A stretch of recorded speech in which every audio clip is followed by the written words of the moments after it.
तो देखिए, ईरान के नए सुप्रीम लीडर को इजरायल की धमकी यहां पर निकलकर सामने आई, जहां पर इजरायल के रक्षा मंत्री ने ईरान को यह धमकी दी है। इजरायल के रक्षा मंत्री का कहना है, जो सुप्रीम लीडर बनेगा मरेगा। ये सीधी धमकी यहां पर इजरायल की ओर से दी गई। और इससे पहले खामनेई को भी किस तरीके से ट्रैक किया गया, उनके एक एक गार्ड की सारी जानकारी मोसाद के जरिए इजरायल तक पहुंच रही थी और अमेरिकी एजेंसियां CIA भी लगातार अपना काम कर रही थी। और सीधे एक बार फिर से धमकी यहां पर दे दी गई है इजरायल की ओर से। और उन्होंने कहा कि जो भी ईरान का सुप्रीम लीडर बनेगा वो मरेगा। और सुप्रीम लीडर अब ईरान के इस वक्त खामनेई के बेटे हैं और मुस्तफा खामनेई को ये जिम्मेदारी यहां पर सौंपी गई है। और ऐसे इसमें कोई दो राय नहीं कि मुस्तफा खामनेई की लोकेशन भी लगातार इजरायल और अमेरिका तक पहुंची होगी।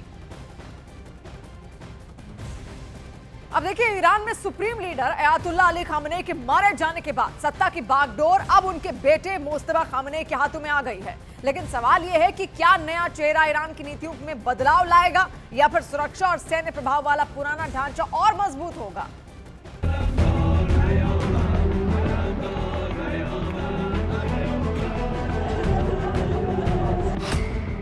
क्या मुस्तफा खामेनेई बदलेंगे ईरान की दिशा, या नए चेहरे से लौटेगा पुराना शासन?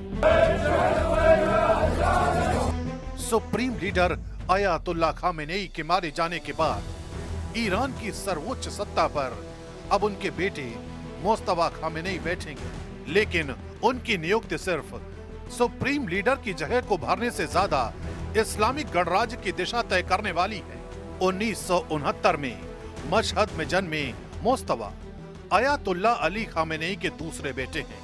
कौम में धार्मिक शिक्षा हासिल करने वाले मुस्तफा औपचारिक रूप से कोई बड़ा सरकारी पद नहीं रखते, लेकिन सालों से उन्हें सत्ता के शैडो ऑपरेटर के रूप में देखा जाता है। शिया धर्मगुरु की पहचान रखने वाले मुस्तफा की असली ताकत उनकी धार्मिक पहचान से ज्यादा उनके सुरक्षा नेटवर्क में है। 1987 में उन्होंने Islamic revolutionary guard corps join किया और ईरान इराक युद्ध के अंतिम चरण में हिस्सा लिया।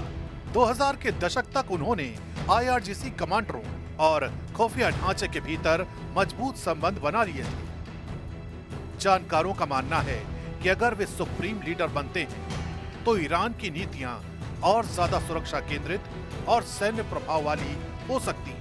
IRGC का समर्थन उन्हें एक सशक्त लेकिन कठोर शासक बना सकता है। चुनाव, विरोध और ग्रीन मूवमेंट। मुस्तफा का नाम 2005 और 2009 के राष्ट्रपति चुनावों में प्रमुखता से उभरा। विशेष रूप से महमूद अहमदीनेजाद के समर्थन और 2009 के विवादित चुनावों के बाद हुए ग्रीन मूवमेंट के दमन में उनकी भूमिका को लेकर कई आरोप लगे। इन घटनाओं ने उनकी छवि एक ऐसे नेता की बना दी जो सत्ता को चुनौती देने वालों के प्रति सख्त रुख अपनाता है। ये संकेत देता है कि आंतरिक असंतोष को लेकर उनका रवैया उदार नहीं होगा। मैक्सिमम रेजिस्टेंस और अमेरिका से टकराव। माना जाता है कि अमेरिका की मैक्सिमम प्रेशर नीति के जवाब में ईरान की मैक्सिमम रेजिस्टेंस रणनीति तैयार करने में मुस्तफा की भूमिका रही है। लेबनान के हिजबुल्लाह जैसे समूहों से उनके संबंधों की चर्चा अंतर्राष्ट्रीय रिपोर्ट्स में होती रही है।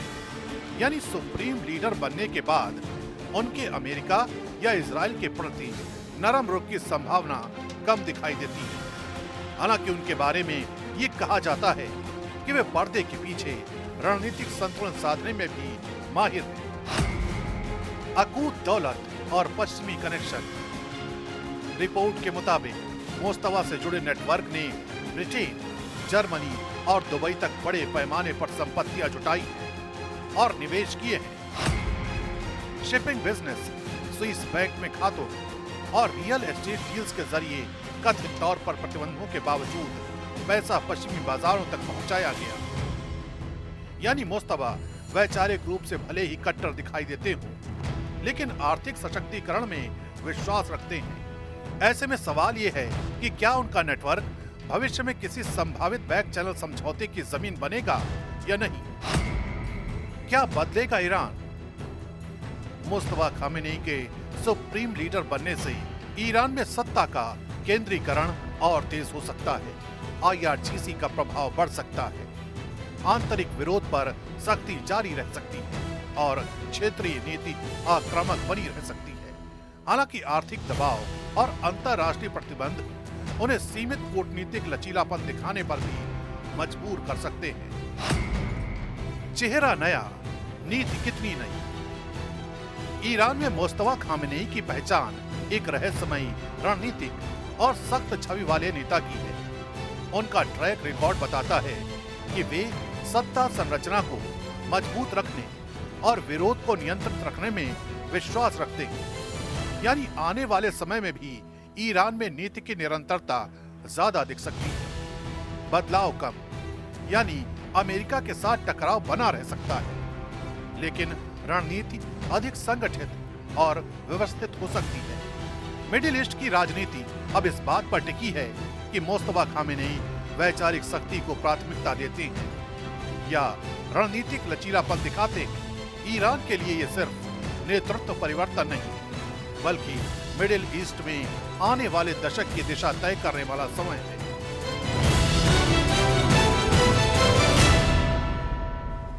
तो देखिए, अली खामेनेई के बेटे को ईरान का अगला सुप्रीम लीडर चुन लिया गया है। अगर बात करें ईरान के सुप्रीम लीडर की पावर की, तो देखिए सुप्रीम लीडर विधायिका यानी कि न्यायपालिका, कार्यपालिका, तीनों अंगों का सर्वोच्च नेता ईरान में होता है। सुप्रीम लीडर को ईरान की इस्लामी क्रांति का प्रतीक माना जाता है। सुप्रीम लीडर पर चीफ जस्टिस को चुनने का अधिकार भी होता है। सैन्य कमांडर नियुक्त करने का भी अधिकार होता है। देश के लिए रणनीति तय करने के साथ साथ राष्ट्रपति तक को हटाने की ताकत होती है। इसके अलावा IRGC को भी लगातार कमांड यहां पर सुप्रीम लीडर कर सकते हैं।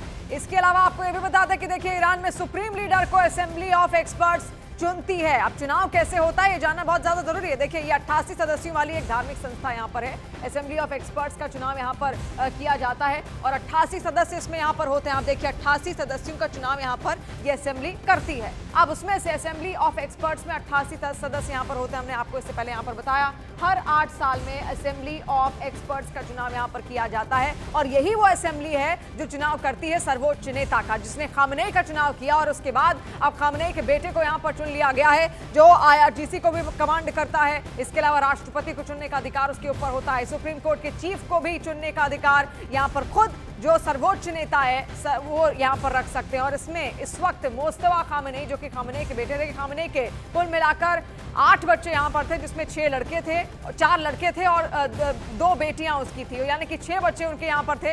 लेकिन इस बीच एक बड़ी खबर भी आपको बता दें UAE से जो सामने आ रही है, जहां पर मंगलवार पर फुजैरा ऑयल जोन पर एक बड़ा धमाका यहाँ पर देखने को मिला। पोर्ट पर आग के बाद रिफ्यूलिंग यहाँ पर धीमी कर दी गई और हॉर्मुज स्ट्रेट में टैंकरों की आवाजाही लगभग इस वक्त बंद है। हालांकि अमेरिका ने कहा जरूर है कि वहां से जो भी जहाज गुजरेगा उसकी जिम्मेदारी लगातार अमेरिका लेगा और पूरी तरीके से वो ईरान पर निगरानी बनाए हुए है, यानी कि हॉर्मुज स्ट्रेट पर कोई मनमानी ईरान की नहीं चलेगी, ऐसा अमेरिका का कहना जरूर है। लेकिन वहां पर अब भी हालात लगातार तनावपूर्ण बने हुए हैं और दुनिया का देखिए जो 30% तेल है वो उसी रास्ते से गुजरता है और वहीं से सारा आयात निर्यात होता है। जो तेल और डीजल, फ्यूल, पेट्रोल आप तक पहुंच रहा है वो उसी रास्ते से यहाँ पर पहुंचता हुआ दिख रहा है और उसका असर देखिए पूरी दुनिया पर इसी वजह से यहाँ पर पड़ सकता है। ऐसी कई खबरें यहाँ पर सामने आ रही हैं। तो ये UAE में फुजैरा में ऑयल इंडस्ट्री जोन से काला धुआं उठता हुआ आप देखिए किस तरीके से मंगलवार को यहाँ पर पोर्ट पर आग लगी थी, जो इसके बाद फुजैरा जैसे बड़े बंकरिंग हब में शिफ्ट रिफ्यूलिंग काफी ज्यादा धीमी हो गई।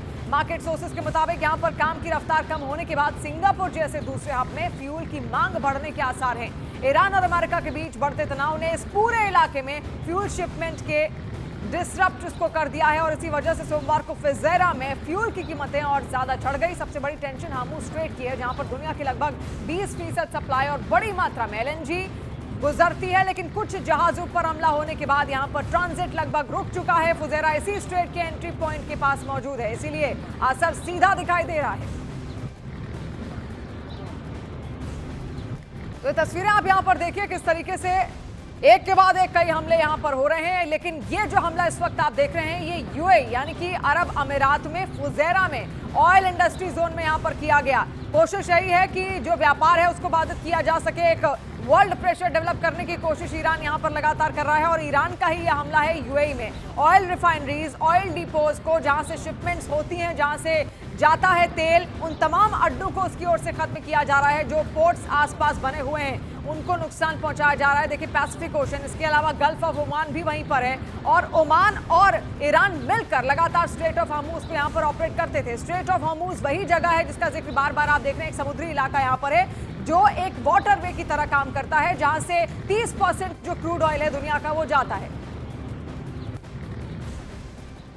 अब देखिए इधर हांगकांग के स्टॉक मार्केट में बुधवार को गिरावट दर्ज की गई। ट्रेडिंग की शुरुआत से ही हैंग सेंग इंडेक्स नीचे जाता रहा और दोपहर में 25,000 के स्तर के नीचे चला गया। हालांकि बाद में इसमें हल्की रिकवरी भी हुई। ईरान जंग को लेकर बनी चिंता और तेल की बढ़ती कीमतों ने निवेशकों को भी परेशान कर दिया है। देखिए मार्केट एक्सपर्ट फ्रांसिस लन ने कहा है कि हालात बहुत ज्यादा मुश्किल हैं। उनका कहना है कि जब तक अमेरिका स्ट्रेट ऑफ हॉर्मूज से तेल टैंकरों को सुरक्षित रास्ता नहीं देता, स्थिति और बिगड़ सकती है।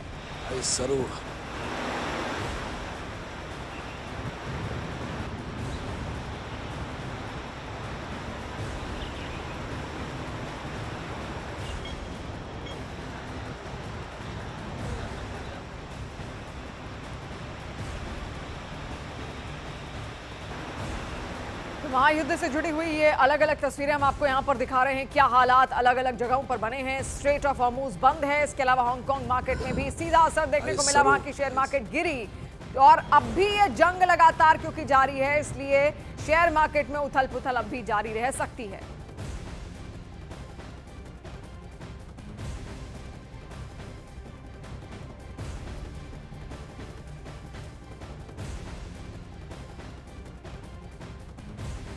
तो देखिए महायुद्ध का आज 5वां दिन यहां पर हो चला है, लेकिन अब भी हमले थमे नहीं हैं और ऐसे में आप देखिए क्या अलग अलग तस्वीरें जहां जहां से सामने आ रही हैं हम आपको दिखा रहे हैं। इसका जो असर है पूरे मिडिल ईस्ट पर तो पड़ा ही, दुनिया पर भी इसका असर पड़ रहा है क्योंकि तेल की कीमतें धीरे धीरे बढ़ रही हैं और अगर तेल की कीमतें बढ़ी तो दुनिया के तमाम देश इससे प्रभावित होंगे। एक पूरा ग्लोबल प्रेशर डेवलप होगा और बात यही होगी कि अमेरिका जल्द से जल्द अब किसी भी तरीके से इस युद्ध को यहां पर रोक दे।